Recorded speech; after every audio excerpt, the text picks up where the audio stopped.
All right, here's your intro to curing squash. This is for winter squash, like pumpkins and acorn squash and spaghetti squash. Now, not all squash varieties have to be cured, but mine are wet and a little blemished. So it's a safe bet to bring it all in, dry it all out, and have a good look before you put it in storage and kind of forget about them.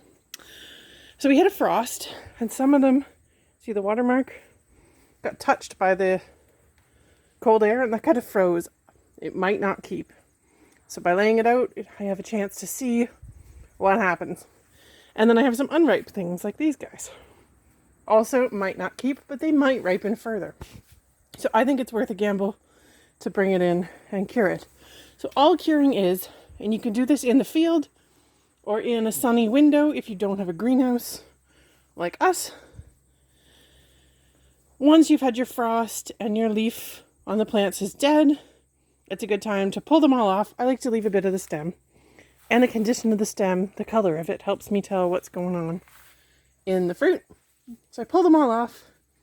And then you want to lay them out in the sun. Warm, sunny. Honestly, greenhouse is probably a little too humid, but it's the only space we have that's big enough to do this. So this was my first 3 bins of squash. And we're just going to work our way along this bench as I bring them in. And I brought in some other stuff like this that something ate. We'll eat those. It'll be fine. So what you're going to do is leave them out here. 2 weeks would be a good timeline. And you might want to rotate them. This side that was in the mud is probably wet. You want to try those watermarks. Give them a good rotate if they lay on their side like a spaghetti squash.